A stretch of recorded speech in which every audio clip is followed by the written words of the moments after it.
Did you know velociraptors were actually really only the size of a chicken? Yet, throughout Hollywood's depictions, they always do show these velociraptors to be much larger than they actually were.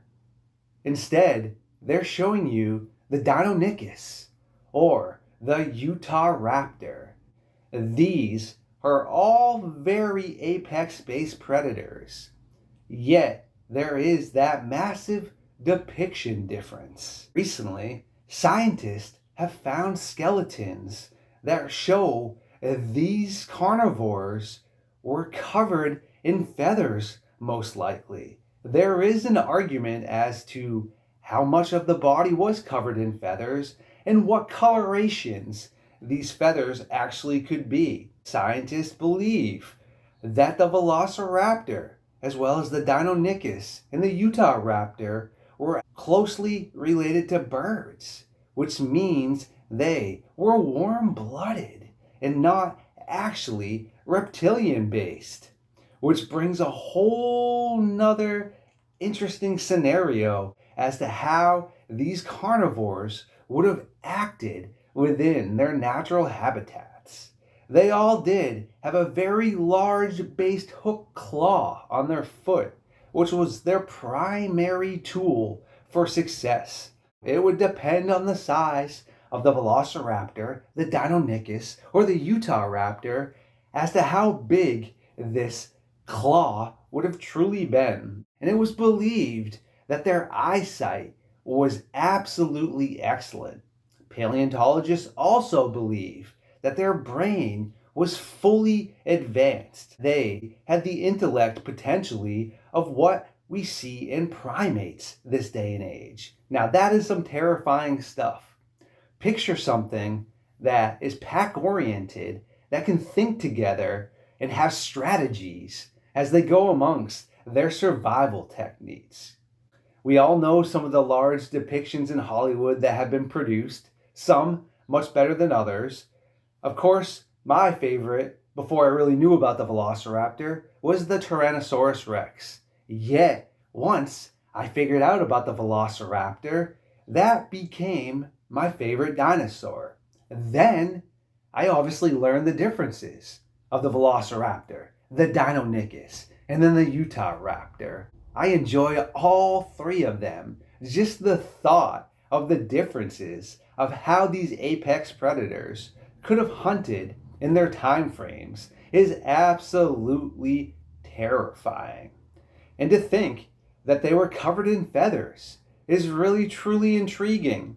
A lot of scientists and paleontologists believe they would have been very colorful, like some of the modern day birds. Maybe the males and females would have a difference in the tone of their feathers, yet they still would have had some cool variations depending on the location as to where they were inhabiting. There is some talk that maybe they could have been a darker coloration, such as turkeys or crows or other birds. Again, truly amazing nerd facts. This is New England Nerdcast, a brand new podcast that is going to be covering nerd facts and amazing information from all across the globe. Anything that we can nerd out to, we will be covering here.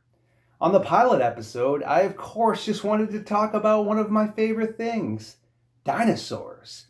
Specifically, as mentioned, the Velociraptors, the Deinonychuses, and the Utah Raptors, which really did inhabit the earth at one point in time.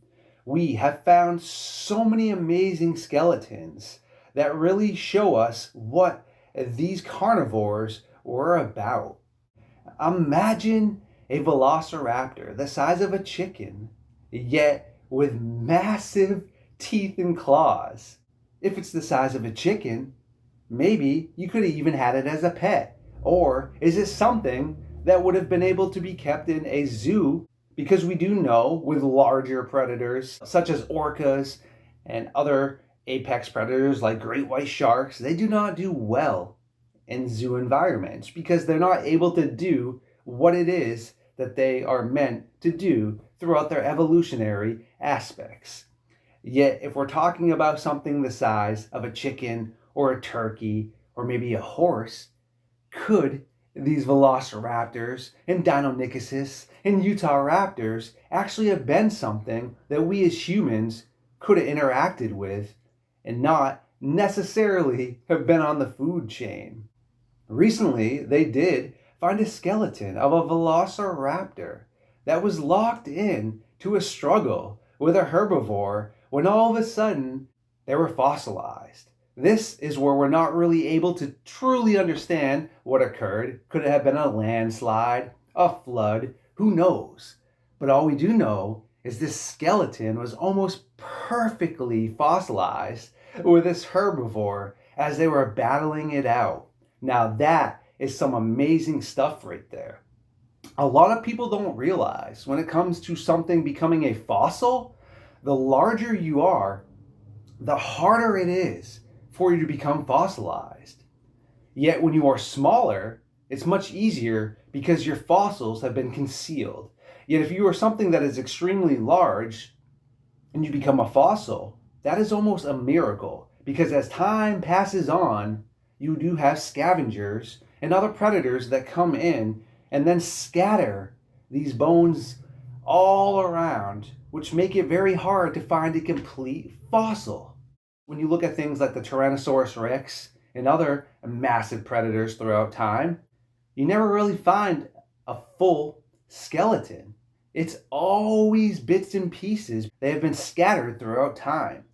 You usually only find complete skeletons of things like the Velociraptor or even smaller ocean-based creatures that you're able to completely have fossilized in one swipe, which is truly amazing.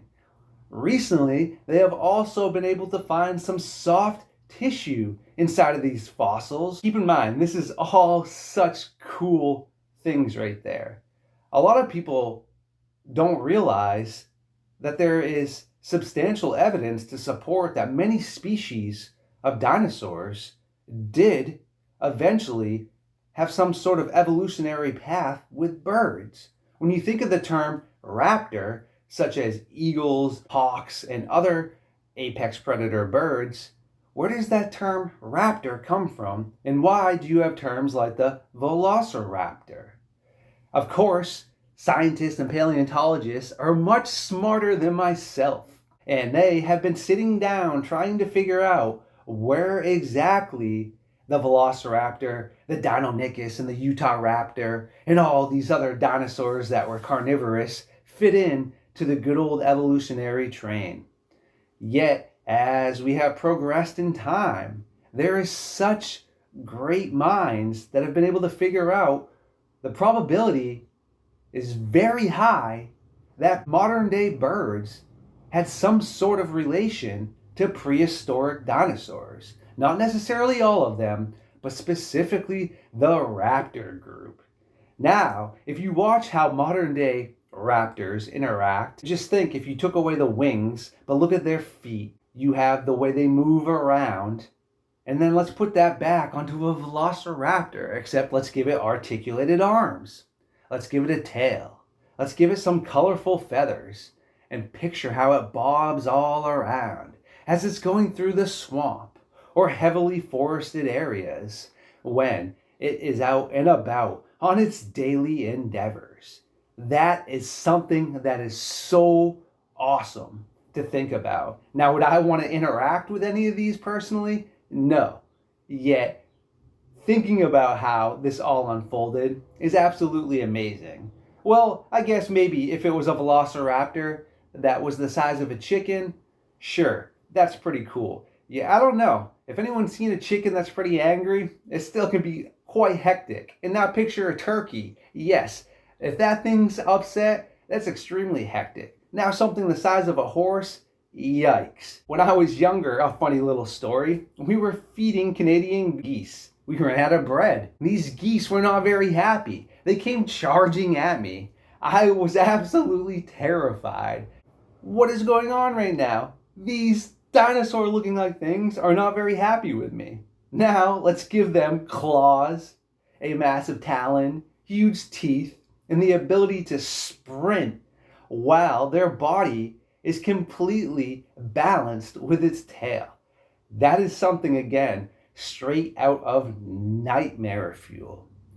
And Hollywood has done some pretty good depictions showing us what they could look like, yet not fully getting it in the proper mannerism of what these animals truly would have been. Recently, some scientists have done some documentaries with all this updated information that really show us what the Velociraptor and the Deinonychus and the Utah Raptor would have looked like. Is it straight up gnarly nerd-based stuff? This is not something we truly may ever find the answers to, because even when we find these fossils that have the imprints of feathers built into the sand and dirt where they were fossilized, we most likely are never going to find a completely feathered, full-based fossil. Again, that is some miracle stuff. If we are to think of every animal or reptile or anything that has ever existed on Earth, the odds of finding all of those are slim to none.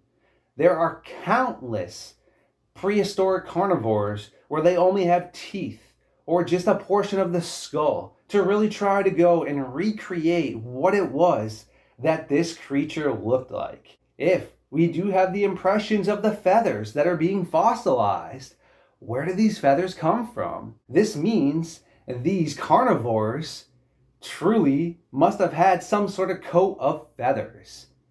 And to think, if you had a colorful, carnivorous, massively advanced, intellectual Velociraptor, Utah Raptor, Deinonychus, any of the above, wow.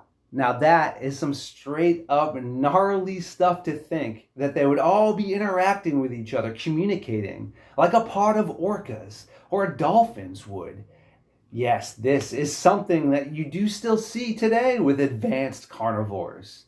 If you did enjoy this podcast and learning about cool facts, please hit that like button, subscribe, share it around.